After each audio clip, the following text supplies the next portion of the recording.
တခါတော့ကတင်မောသား၃ယောက်ဟာတင်မောပြက်ပြီးကျွန်းတကျွန်းပေါ်ရောက်လာကြပါတယ်တိတ်မကြခင်မှာပဲသူတို့ဟာကျွန်းပေါ်ကလူရိုင်းတွေရဲ့ဖမ်းဆီးခြင်းကိုခံလိုက်ရပါတယ်ဒီအခါမှာတင်မောသား၃ယောက်ကသူတို့ဟာအန္တရာယ်ပြုတ်လာတာမဟုတ်ကြောင်းတင်မောပြက်ပြီးရောက်လာတာဖြစ်ကြောင်းရှင်းပြပြီးသူတို့ကိုပြန်လွတ်ပေးဖို့တောင်းပန်ကြပါတယ်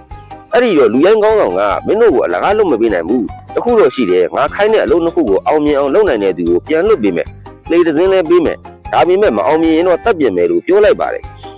ဒီခါမှာတင်မောသား၃ယောက်ဟာရွေးချယ်စရာမရှိတာကြောင့်ခိုင်းတာကိုလုပ်ပါမယ်လို့သဘောတူလိုက်ရပါတယ်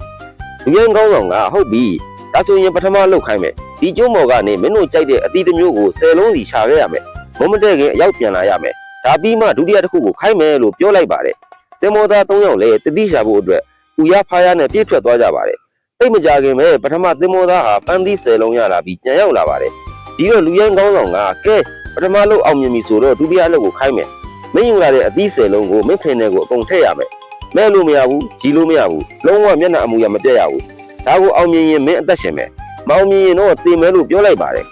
ပထမလူခမရလည်းဘာမှမတတ်နိုင်ပဲပန်းသီးတစ်လုံးချင်းကိုသူ့ရဲ့ဖင်နဲ့ထည့်ရပါတော့တယ်ပထမတစ်လုံးမှာပဲနာလုံးလို့မျက်နှာအမူအရာပြတ်သွားတာကြောင့်အသက်ခံလိုက်ရပါတယ်သူ့ရဲ့ဝိညာဉ်ကတော့အနားမှာပဲဝိလေလေလုပ်နေရင်သူ့အဖော်တွေကိုစောင့်နေမိပါတယ်ဒီလိုနဲ့မကြခင်မှာပဲဒုတိယလူလည်းအသီး10လုံးချပြီးပြန်ရောက်လာပါတယ်သူ့ကိုလည်းလူရိုင်းကောင်းဆောင်ကပထမလူတိုင်းပဲလုတ်ခိုင်းပါတယ်ဒါပေမဲ့ဒုတိယလူယူလာတာကတရားသီးတွေဖြစ်နေတော့တက်တာသွားပါတယ်ဆရာသမားကတလုံးတော်ပို့ဖူးလာလိုက်ပါသေးတယ်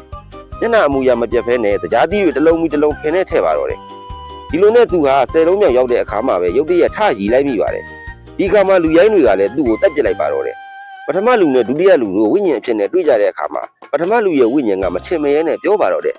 မင်းကွာဘလို့ဖြစ်ရတာတော့